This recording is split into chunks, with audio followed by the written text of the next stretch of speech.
There will always be haters. Haters like to hate. Isn't that what Taylor says? This information did come with the assistance of the accused, for which we're very grateful, and I'm sure the families are very grateful. That's a collection of lowlights from New South Wales Police Commissioner Karen Webb's handling of the Beau Lamar Condon case. To get you up to speed, she took 3 days to speak publicly about the alleged murder committed by one of her officers, then called it a crime of passion, then quoted Taylor Swift on Sunrise, and then said the families of Jesse Baird and Luke Davies should be grateful the alleged killer assisted police to find the bodies. There were calls for the sacking of Commissioner Webb over all of that, but today we've learned the only person getting sacked is her media advisor, Liz Deegan. Did Deegan deserve it, or is she a patsy so Webb can save her own skin? Here to help us answer that is former ministerial media advisor and associate professor of journalism at the University of Canberra, Caroline Fisher. Caroline, welcome to the Nightly Five. Hi, thanks for having me. And so being a political media advisor is a little bit different to the job Liz Deegan performed with New South Wales Police. But speaking more broadly, is getting fired and becoming the scapegoat part and parcel of being a media advisor? Absolutely. It's, particularly in the political world, that's something that you understand when you sign on the dotted line. It's one of the reasons why you're paid quite well, is because you actually have, almost no job security.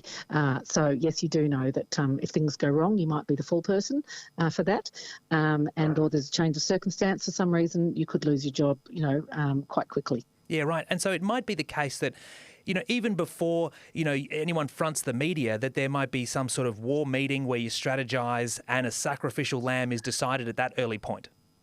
It can be, depending on the size of the dilemma that you're facing, the issue, and the anticipated public and political, fallout from a certain issue. You might well have an internal discussion in your office about what strategy might play out and who might take the bullet, so to speak, in a certain circumstances. Yeah, gosh, we don't know what's happened exactly in this case with Karen Webb, but at the top of the segment, I ran through all of her bungles in front of the cameras, which got it to this point. We also just saw how spectacularly former Woolworths CEO Brad Banducci imploded on camera.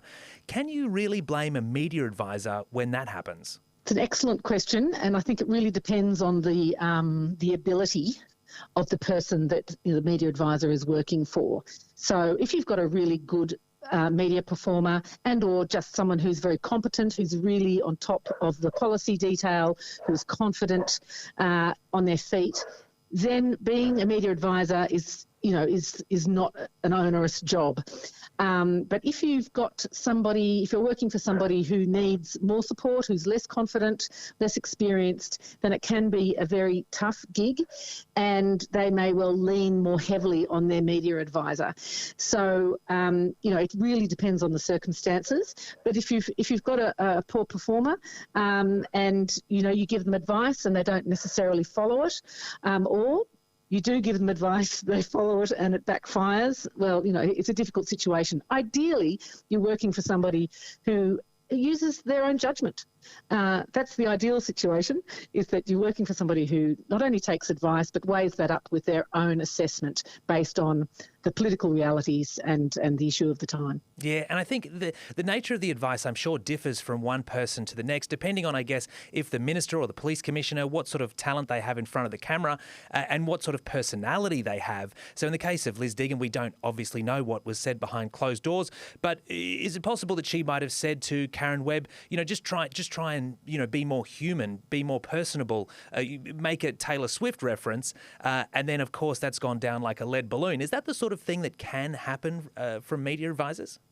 Absolutely, it can happen. And of course, that type of advice works really well for some people. You only have to look at the Australian Prime Minister, who regularly drops music references, and they seem to work for him. It seems in this case, it just was, the context was wrong, that she didn't read the room effectively and didn't assess the impact that it would have on the different audiences. And there's always more than one audience, for a message. There's the broader public, there's your colleagues, and of course, importantly in this case, the victims' families. Yeah, absolutely. Certainly wrong time, wrong place with that Taylor Swift reference. And now we've learned that Karen Webb has fired 3 media advisors in 2 years since taking on the top job at New South Wales Police. Would you say that's normal? Look, I haven't been observing or analysing, the employment churn of the New South Wales government, so I don't know how it compares, say, to other departments and media advising jobs. But, on the whole, high churn is indicative of things not necessarily going right. That it's not a good fit necessarily between the advisor and the person that they're trying to advise. So it may be that there's been some issues in trying to find somebody who is the right fit for the police commissioner. But having said that, I don't know. But certainly in politics, that can happen, and particularly in portfolios. It's a tough portfolio, and police is tough and dealing with crime and really emotional and draining issues. And crime happens 24/7. It's a pretty demanding job. So churn doesn't necessarily have to be about personality clashes or competence or incompetence. It could just be genuine burnout. And burnout rates are very high amongst media advisors. I know when I left, I needed a very, very long holiday afterwards. Yeah, and I bet Liz Deegan will probably be having one too. And all I'll say is good luck to the next one.